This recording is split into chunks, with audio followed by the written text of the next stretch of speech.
because I think it's important for us to go into that because, you know, just recently I saw something where Museveni, as a Christian, and he was apologizing for the part that Africans played in the slave trade.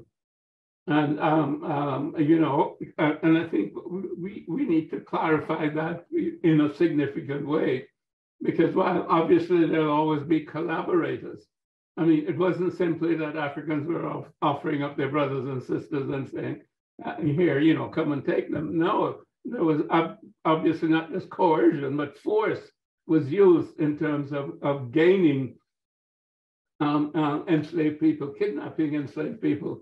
And if certain kingdoms, if you will, or chiefs did not cooperate, then they would be liquidated and removed, and their subjects would be enslaved. I think, you know, we need to go through that, Robin, in terms of, you know, information that you would have that I probably wouldn't have. One of the areas of research that I did was inspired by the theory put forward by Professor Herny Louis Gates that Africa was primarily responsible for the slave trade. So what I had to do was, well, let's look at this. And he gave the example of Ghana, the modern country of Ghana, what used to be the Gold Coast and so on. And so what I did was I looked at what do the documents say. And the documents present a very, very different picture to the one presented by Professor Herny Louis Gates. The documents actually support the theories of Professor Chancellor Williams. Now, Williams shows that with the slave trade, you've got several things happening at the same time. You've got Europeans capturing a certain number of people and then sending them in to do slave raids. So you end up with black slave soldiers being sent in to do a slave raid. And then you've got the Europeans armed and at the back. And if any of those soldiers desert, they'll be shot. Right? You've got that process happening. Then you've got kingdoms seeing an advantage that if one kingdom has been destabilized by slavery, you can move in and capture.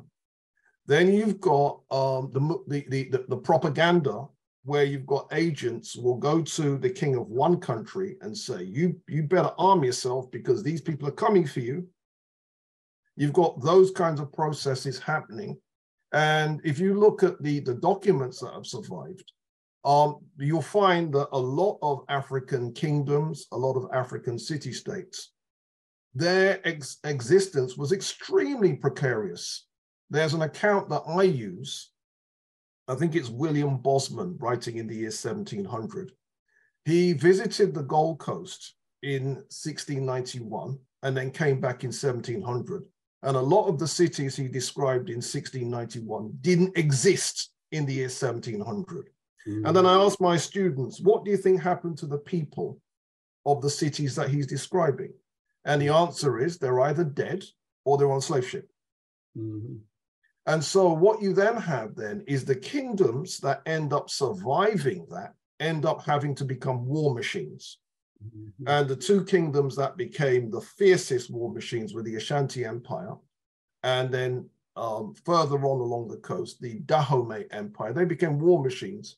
And in truth, while they did a lot of horrible things, and they did a lot of horrible things to Black people, they wouldn't be here today had they not done that, because they would have been wiped out like everybody else. Because essentially it creates a system of instability.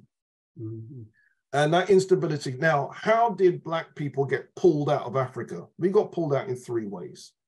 One was gun running to nation A and nation B and telling them that, you know, the other lot have got arms, you better protect yourself. And then people fight.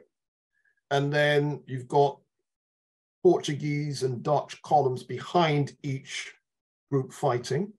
And then what then happens is the prisoners caught by A end up being sold over here. The prisoners caught by B end up being sold over here. And then when you read the account, they will tell you a ship is furnished with 500 blacks in a period of 3 weeks. That's what it says in Bosman's account. Now, Bosman could see what was going on. But if you're one of the two ethnic groups that end up in the middle of that, you can't see that you're being played. Mm-hmm. The second way is straight up Europeans just raiding. And the raids, sometimes it would be Europeans doing it by themselves. Sometimes, again, they would send in slave soldiers. Mm-hmm. And then a third way would be African nations emptying their prisons. Mm-hmm.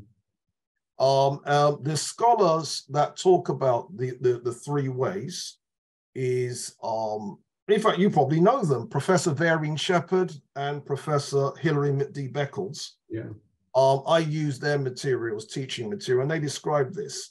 So about 45% of people were captured by raids, countries raiding each other. 40% was Europeans just snatching people, and 15% was people opening their prisons. Mm-hmm. And in one way or another, then of course, another side of the story that no one talks about is resistance. Yeah. People who have done the statistics say that in order to get one enslaved African onto a ship, you're going to have to kill 5, which means 5 times as much resistance as you've got captives. And the story of resistance, you see, one of the problems with people from Africa is because they have a very partial understanding of this. They should own the 5 people that died. They don't talk about the 5 people that died. They talk about the people that collaborated. And so what happens is a lot of people from Africa try to take credit for the slave trade because it means that they were strong. And consequently, this is why so many people in the diaspora blame Africa. And that's why you've got Herny Louis Gates blaming Africa. And that's how you end up with a lot of African Americans turning their backs on Africa, trying, we're not Africans, we're ADOS. We're not Africans, we're FBA. And it's all due to a partial understanding of what really went on. And so what happens is when a lot of African nations apologize and all the rest of it, they're ignoring the 5 times as many people that stood up and resisted and got killed make their apologies. Yeah. It's almost like those 5, the 5 times as many people, it's almost like they've been erased from African memory. Yeah. Do you see? Greetings. My name is Robin Walker. I'm also known as the Black History Man. I am perhaps best known for my 2006 book, When We Ruled. Based on this book, I'm launching a new online history course aimed at you, the adults. You could be a parent, you could be a teacher, a mechanic, cleaner, professionals, care workers, security guards, taxi drivers, kitchen workers, entrepreneurs, tech heads, lawyers, all of you. We want people from all over the world to be empowered by our content. We want you to gain mastery over your history and heritage. And you can do this by subscribing to our course. Click on the link to get this powerful, life-changing material. I think that's so interesting because it misses so much of the reality of that period and so much of the damage that has been done. And of course, the sort of misinformation is propaganda by the people who have written the history. And of course, the people who have written the history are the people who have committed the crimes. So we get the sanitized version of everything, blaming, shall we say, the Africans primarily. Yeah. But obviously, it was a slave raiding expedition foremost. And some collaborated, some didn't, but etc. But the point that you make in terms of 5 being killed for everyone that was captured, and then for everyone that was captured, by the time they marched them down to the coast and they put them in those castles that we have all visited, over the door of no return, etc. Whether it's in Dakar or it's in Ghana, in Accra, etc., the crowding, etc. People die there, putting them on the ship, people dying on the ship, people resisting, jumping overboard, and then finally arriving, shall we say, in the New World. Again, you have another number of people dying off, so to speak. So what is the true number? I think somebody named Curtin or somebody said 15 million arrived in the New World. I'm not sure of the numbers. Do you have any accurate, pseudo-accurate counts? Professors Hilary McD Beckles and Varian Shepherd, they're saying 15 million arrived. But can you see that to say 15 million arrived, you haven't actually said anything. That hasn't said anything. What about the people that didn't arrive? Yeah. All right, now, Englishman Dr. Basil Davidson, in one of his books, says 50 million. 50. Yeah, 50. Okay. Didn't make it. Some scholars like W.E.B. Du Bois put the numbers who didn't make it at 100 million. And I've seen figures just get bigger and bigger and bigger. But yeah, a lot of people did not make it. I think the interesting corollaries of all of that is obviously the damage that it did to the development of Africa and African civilization, African culture. Not just that, the damage to the memory. So, for example, as a Black Studies teacher, whenever I've shown students from Sierra Leone, for example, the Sapi ivory, they're astounded. They didn't know that their ancestors were doing that kind of stuff. You see. And then you've got the technological transfers. I think we spoke about this in an earlier class, where you've got the cotton technologies from Senegal and Gambia, because that was the place that produced the finest cotton in the 15th all the way through the 18th century world. And then you could imagine then why Black people from that part of the world would end up being targeted for cotton-based slavery. Then you've got the metallurgy. Then you've got the other technological and scientific processes. An enslaved African was responsible for bringing the smallpox vaccine to Boston in the early 1700s, an enslaved African called Wanzimus. Loads and loads of examples like this. And then, of course, if these technologies are being brought to the West, then people in Africa are going to lose those technologies. All right, let me say something about that. And the population that were being enslaved, that were fighting against enslavement, is a young population that you need to develop your country. It's the cream of the crop. They're not going to take, old men and old women or crippled or blind or handicapped.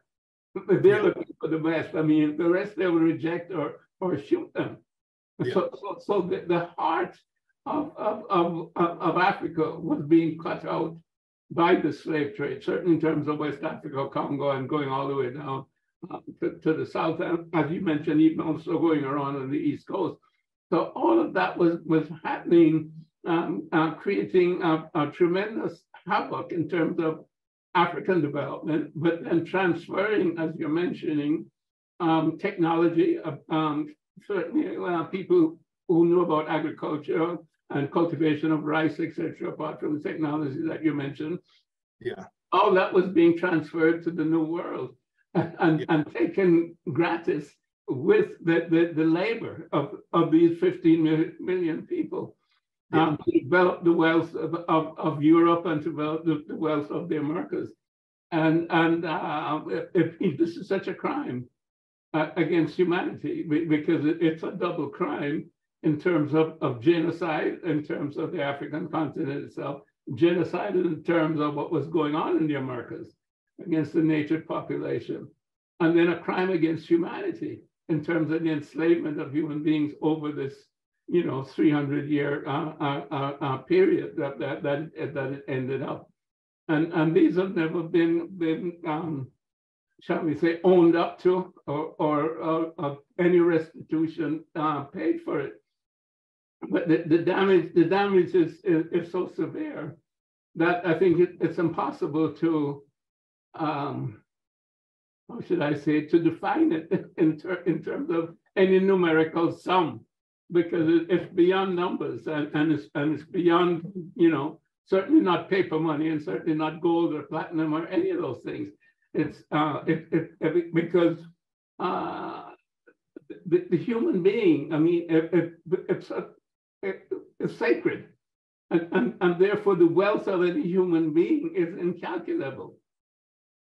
So, you know, so where are we? How do we start talking about reparations? But I don't want to go to reparations yet, because I think it's important, you know, for us to excavate, shall we say, a little more deeply that whole business of the enslavement of our ancestors and the transatlantic slave trade, because the cruelty, you know, was enormous. And in terms of how we were spread, you know, basically all over South America, certainly, you know, Brazil, Argentina, you know, Ecuador, Colombia, you know, Panama, Honduras, etc., Mexico coming up, North America, Canada, and the barbaric treatment, the slave codes, I mean, the dehumanization, and then how that dehumanization was justified in terms of academia, and we get back to Bernal,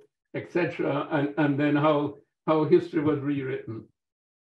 Can you deal with that in terms of rewriting history and hiding, you know, our contributions, you know, from the beginning of history, shall we say, in terms of Nile Valley civilization?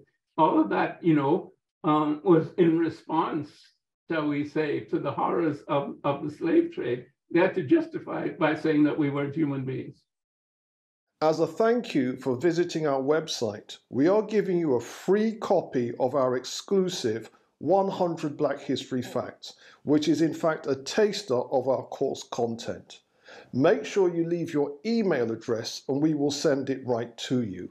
We hope it inspires you to dig deeper into your history and heritage. Yeah, I take a slightly different view. And this is what I'm coming with that's different. Mm-hmm. The era of lying about history wasn't the 19th century, the 18th or the 17th centuries. It was the 20th century. Mm-hmm. The time period where it became hardest to find an honest book on world history was the 20th century, not the previous centuries. There were too many people that couldn't keep their mouths shut in the 19th century. And there's too much literature that credits us in the 19th century. So when I wrote When We Ruled, what I did was I wrote a chapter called Survey of the Documents. And what I did in that chapter is I surveyed what data existed on African history. And what I found was this: you had a number of different traditions. From the 15th century through to the 19th century, you had what I called the diplomats, the envoys, and the spies. And what these people did was visit an African country and write about it. And they would write about it so that their people would know, okay, this is where the cities are, this is where the walls are, this is how many troops that they will have, this is how much opposition you could expect, this is where the trade routes are. And those documents exist, and they don't paint a picture of a primitive Africa. So you've got books like History of the Kingdom of Congo by a Portuguese gentleman called Filippo Pigafetta. And this was written in the late 1500s. And the whole point of that book was a spy's report laying out what's in Congo so that Europeans know what's what. And he gives a description of the city, Mbanza Congo. He gives a description of the central churches, yes, churches, where the palaces are, what the palaces look like, where the gates are. And he didn't know he was doing this, but he's painting a grand picture. And we have several such spy reports. There was an Afro-Arab gentleman, he may have even been part European as well, called John Leo. Some people call him Leo Africanus.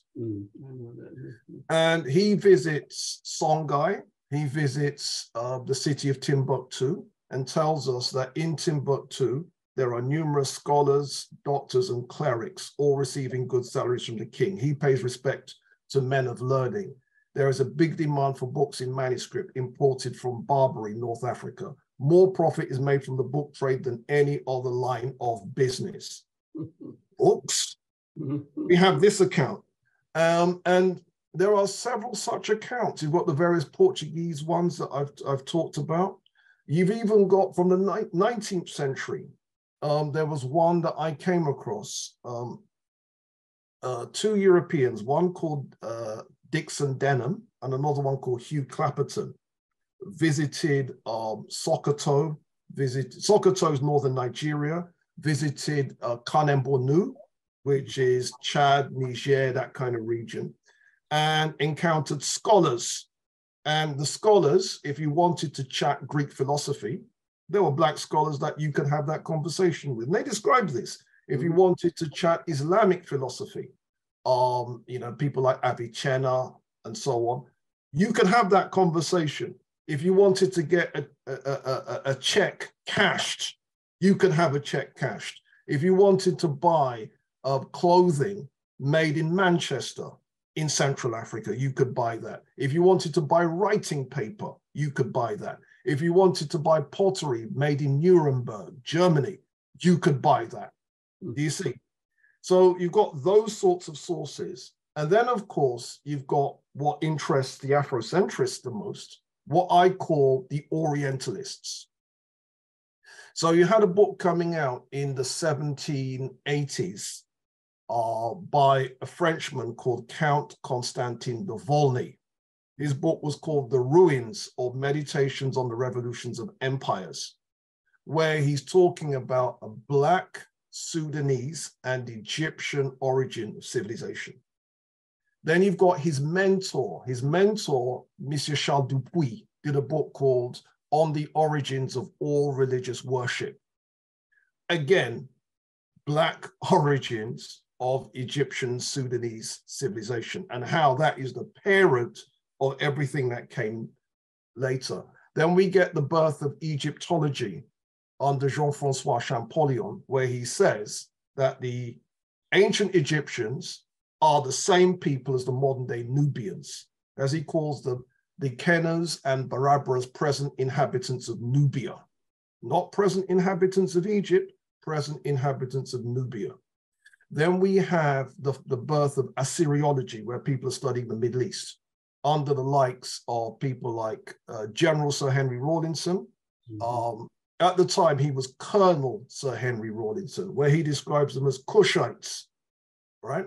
Then we have the beginnings of the study of Indian civilization. And it was originally thought that the Indian civilization was Aryan. And then when they did some more excavations, they found out that the Dravidians had a civilization before the Aryans got there. And that was like one of those whoops moments. But yet they found that data. And so in the 19th century, if you pick judiciously, you could pick information on African history. And you could have done almost the same research that I did when we were almost all of that information in an earlier form existed. Then you had, in the 19th century, the discovery of some of the Timbuktu manuscripts. And one of them was the Tariq el-Sudan, which enabled scholars to write the history of Ghana, Mali, and Songhai. And in the case of Songhai, give a really detailed history. And so consequently, the idea that in former time, they just lied about Black history, not necessarily. The lies came in the 20th century. So in other words, you could find an Egyptologist in the 19th century that would admit, yeah, the ancient Egyptians were Black, that's you. You can't find one in the 20th century to say that. And in the 21st century, you can't find, Professor Stephen Quirk maybe, Dr. Sally-Ann Ashton. That's it, you've run out. That's your list, right? And so the period of fakery was the 20th century. That was when, in other words, that's when European historiography just turned into pseudoscience. Yeah, I see your point, and I think you're correct. in other words, there was scholarship that had the information, but at the same time, the information was somewhat esoteric. It was confined to scholars. Yeah. But when information became popular, shall we say, in terms of not just the printing press, but in terms of the whole educational, public education, 20th century became suppressed. And I think that's what you're saying about the 20th century, et cetera, et cetera. And people were not allowed to teach that particular history. And many of those books were not published any longer. There were libraries, gathering dust in the back rooms of libraries, as opposed to being reproduced and being a part of current information, which really brings us, as you say, quite up to date with people like DeSantis in Florida, who don't think there's any such thing as African history or African American history or anything other than European history, and simply won't face reality per se. But the enormity and the destructiveness of that whole period, the 300 plus years of the kidnapping and enslavement, and then what it led to in terms of the colonization, in terms of people such as Leopold in Belgium, the 1884-1885 Berlin Conference, where people simply sat down and felt that they had a right to divide up Africa. But something, I think it goes back to, wasn't there a papal bull in 1494, I think it was, that told Leopold and Isabella and Christopher Columbus that go ahead, sail over the Atlantic Ocean. Anything you find belongs to you guys, belongs to Spain and Portugal. Africa and it's not Latin America, but the whole Americas. I mean, the Pope, the Catholic Pope, sits down and tells the Catholic world, ignoring everybody else. Because the Catholic world at that time, I guess, is Southern Europe. And yet you're entitled to the world. Just go out there and grab it, basically. I mean, the mentality of the Pope representing Catholicism as a religion. Where's the Christianity in that? You're right. And then what happened is unfortunately the Christianity that most of our ancestors got introduced to was a slave-making religion. And a lot of Black people never learned that places like Ethiopia and Eritrea and so on had indigenous forms of Christianity that goes back 1700 years. But we never got to know that. And that's the kind of thing that would happen. And then with it, the manipulated images of the Christ being used as racist propaganda, the manipulated images of Adam being used as racist propaganda, and so on and so forth. And the psychological damage that has done to our people has been incalculable. The whole history, shall we say, of contact between Europe and Africa has been one of Africa given to Europe, both in terms of an understanding of what it means to be human, as well as an understanding of technology. An understanding of civilization. It's always been a giving. And what has always happened in terms of the reverse, whenever Europe has been strong enough to encroach at Africa, Europe has really brought violence and division and chaos into the African continent. And I think basically we've seen that has happened not only in terms of Africa, but obviously it happened in terms of the Americas. And it has happened in terms of the rest of the world over time. And now we have this European American hegemony of over the rest of the world. And now we have a population in excess of 6 billion. And I think we're getting to the stage where, you know, most of that 6 billion don't want to be dictated to by a Eurocentric perspective or a Euro-American perspective, because it's quite obvious, I think, that there are significant limitations to the system, because this system has brought us to, you know, so many catastrophes, but not the least of which is, of course, the climate catastrophe that we all have to deal with.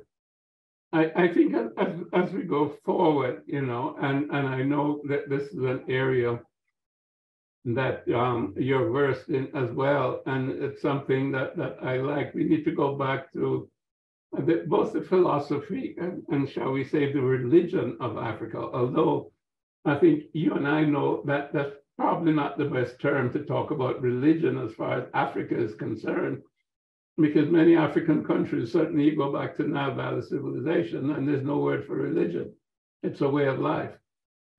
And civilization is the product of a way of life, and philosophy is the understanding of a way of life in terms of one's relationship to oneself, in terms of self-knowledge, as well as of the relationship of oneself to the environment, and then to God, if you will, and depending on how you want to consider the environment, whether you want to use a term like God, or you want to use a term like they know nowadays, the unified field, or you want to use the term the void or openness or akasha or whatever. There are so many different names, but that's the original thinking that came out of Africa, and I want us to go back there.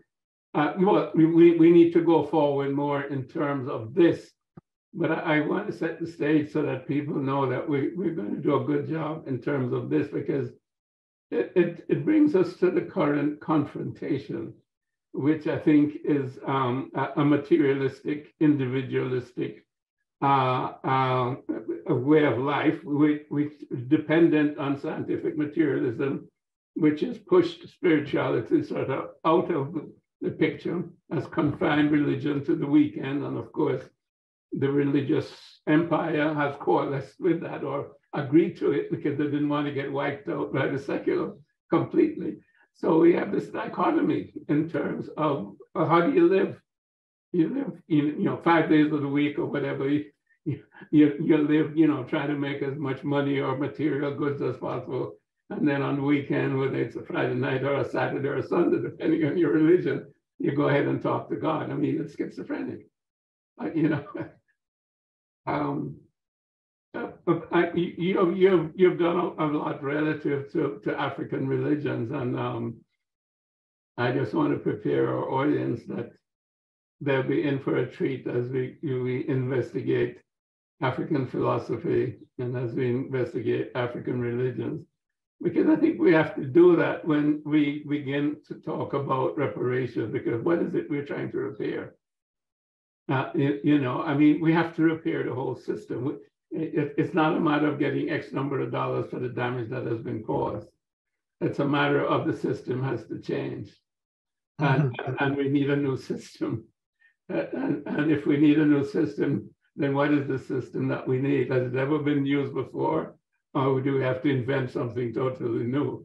You know, I think we have precedent for systems, meaning civilizations that have arisen certainly along the Nile Valley, Kush, Nubia, etc., down to Kemet, that would instruct us if we excavate them properly. Yeah, looking forward to that discussion, sir. All right. Thanks so much, Robin. It's always a pleasure.